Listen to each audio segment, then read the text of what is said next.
It's been a while since I've done anything My Hero Academia related on the channel, and I think the last thing we did was the Steampunk episode about 7 months or so ago.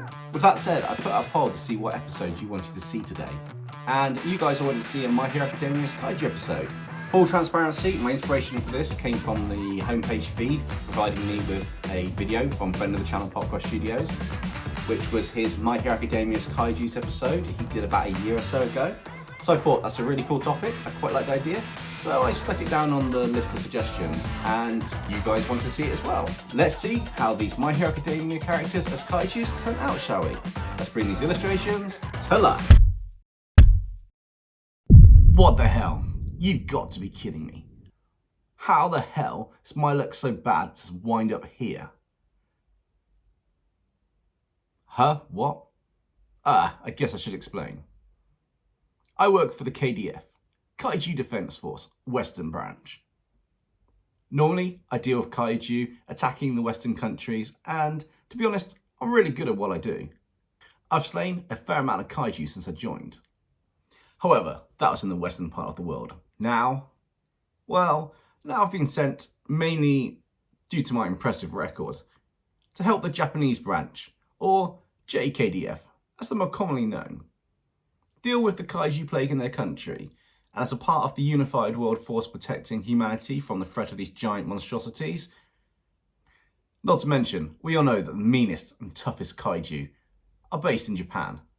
It seems like, more recently, the more dangerous Kaiju have started to show up, and although I didn't believe it until I saw it, apparently there's some kind of secret method here that allows the JKDF to control some Kaiju, or at least suppress the Kaiju's native instinct to feed on humans.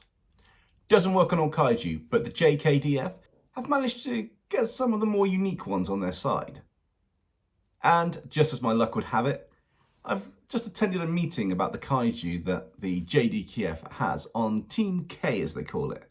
I'm assuming the K stands for Kaiju. Turns out I'm going to be giving them support in hunting down and dealing with a rather nasty Kaiju that's gained the abilities of other Kaijus it's defeated and eaten.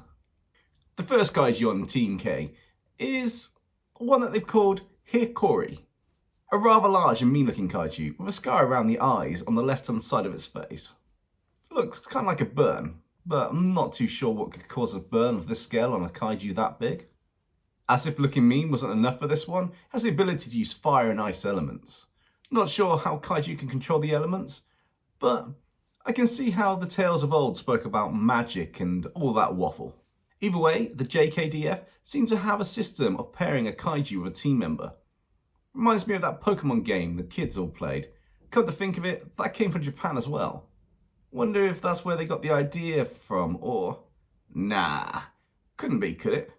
You don't suppose they knew about Kaiju beforehand, and they got the idea from, being able to control Kaijus before they did the Pokemon game? There's gotta be a coincidence. Either way, this Hi-Kori Kaiju, apparently its name means hot cold when translated. Guessing they named this one based on its fire and ice abilities. And to be fair, from the reports, this one's been extremely useful in suppressing and taking out a whole bunch of nasty Kaijus. First of all, it freezes them so they're stuck in place, and then it burns them to ashes. Looking at its kill count, this thing's taken out as many Kaijus as I have. Probably more. Though being a giant Kaiju itself, it does kind of give it a little bit of an advantage. Despite its abilities being useful on other Kaijus, Hi-Kori can fly through the air using its flames in kind of a burst, and it sends it airborne. However, it does prefer to travel and sometimes fight using a high-speed alternative. This Kaiju will lay down ice on the ground in front of it, with one of its giant arms, and the other one it will use to propel itself at intense speed towards the target, or where it wanted to go, using a burst of fire. Now, you'd think this would limit the Kaiju's ability to avoid or move into another direction, once it was in motion. I thought that as well, but after seeing it in action, all I can say is I was left impressed at how this giant beast was able to use the speed to its advantage, without losing any momentum at all. Not sure I like the idea of Kaiju partners, but I'm trying to keep a bit of an open mind.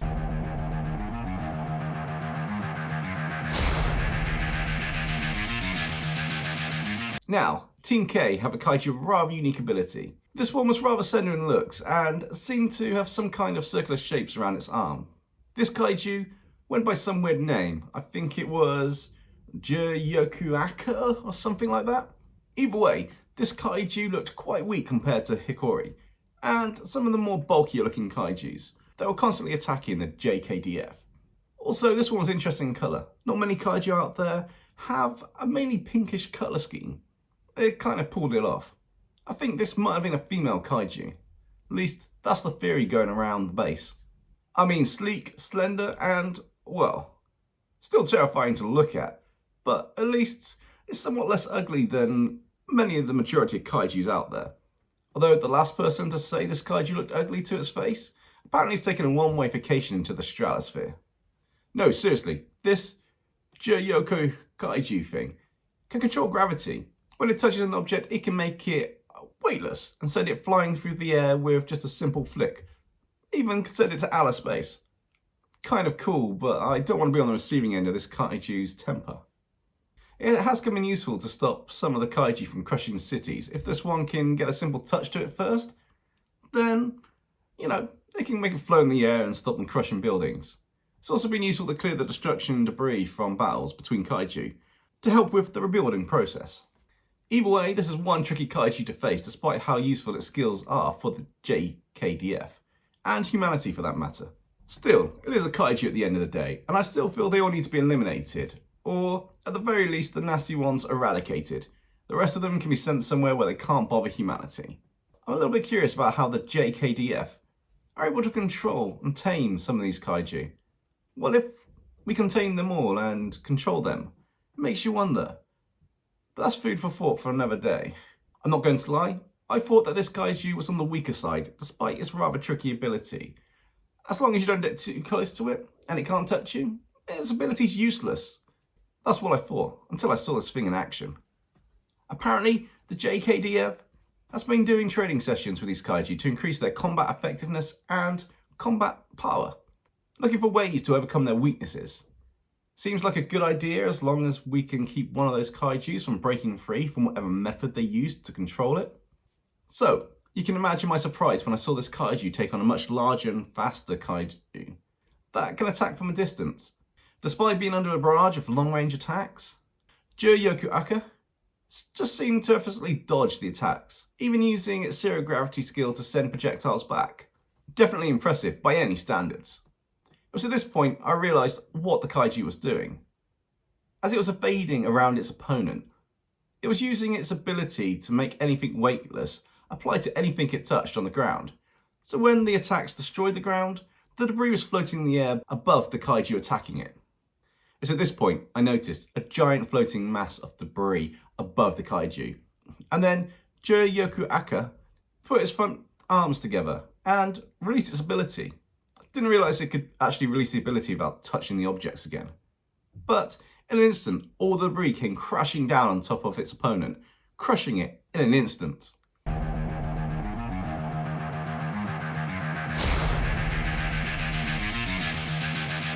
Remember I said that JKDF had a method to control most of the kaiju, but the more dangerous and volatile ones are harder to control, and some were just impossible to control? Well, there's one that's going by the name of Baku-hats kohai. Bit of a mouthful if you ask me, so I just gave it the nickname Baku-hats. Basically I just shortened its name to make it sound, well, to make it easier to say. In case you're wondering what this name means, like with the others, the names of these kaijus are based on their abilities, and this one translates to explosive devastation. But I like the sound of Baku-hats more, so I'm going to stick with that. Anyway, this was the most dangerous kaiju that was on Team K. In fact, this one was only used as a last resort due to its destructive power. Not to mention, even though it has gone through the control method, whatever that is, well, let's just say it wasn't as effective on this kaiju than the others. That said, this one has some special conditions around it. Never thought such a huge threat level kaiju were used to fight against the other nasty ones out there. And believe me, I'm not comfortable being around this one, or anywhere near it. But it seems like these guys know what they're doing, for the most part. Baku-hats is kept sedated until it's needed. Once it's released to deal with another kaiju threat, all other friendly kaijus Never thought I'd hear the words friendly and kaiju coming out of my mouth in the same sentence. Anyway, all other friendly kaijus are removed from the area, so the only kaiju left is the target. Then Baku-hats is let loose, and as you can imagine, it's not too happy being sedated in the first place. Often groggy for a short time after waking and full of rage, this kaiju released by the JKDF just sees red, to coin a phrase. And it goes on a rampage, attacking its target with a flurry of attacks that will completely devastate and reshape the land around the battle area. I'm guessing I should tell you a little bit more about Baku-hat's abilities. Initially, you'd be mistaken if you think it was another fire-based ability like Hi-Kori. But it's not quite as simple as that. On the surface, it looks like this kaiju is launching fire-based attacks, but in reality, it's something a little bit more disgusting, but at the same time, kind of fitting for a kaiju. Baku-hats releases a type of nitroglycerin that explodes on contact or at will. Due to how violent this kaiju is when it's released, I thought this was what made it a high-level threat. It wasn't until I saw this thing in action. I finally understood what made it so dangerous. It wasn't the raw power or the destructive force. Instead, this kaiju was a skilled fighter and extremely intelligent. You might not believe me, but this kaiju was able to not only fly through the air at high speeds using the blast out of its back, but using a combination of its arms and its back to create blasts, it could maneuver through the air almost effortlessly. It even managed to stop itself from being hit by an opponent's counterattack, never once needing to touch the ground again. I've never, in all my years slaying kaiju, come across any that show this level of combat awareness and skill. I will admit, it sent a shiver down my spine seeing this thing in action, and the deal breaker was once it destroyed its target, and I mean destroyed its target. Baku-hats showed pure defiance at the JKDF, and it took a combination of several kaijus and the JKDF agents to subdue and get this one back into containment. It's at this point I realised, with this kaiju, the JKDF were nothing more than children playing with fire.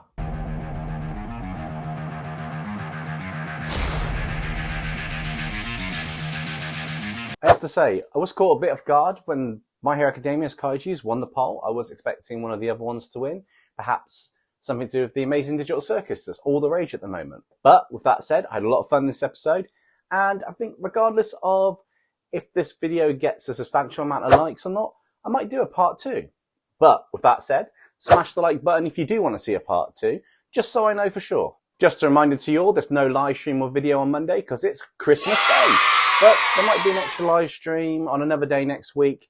However, there'll definitely be a video or some form of content dropping next Friday. If you liked this episode and you want to see more Kaiju or My Hero Academia content from the channel,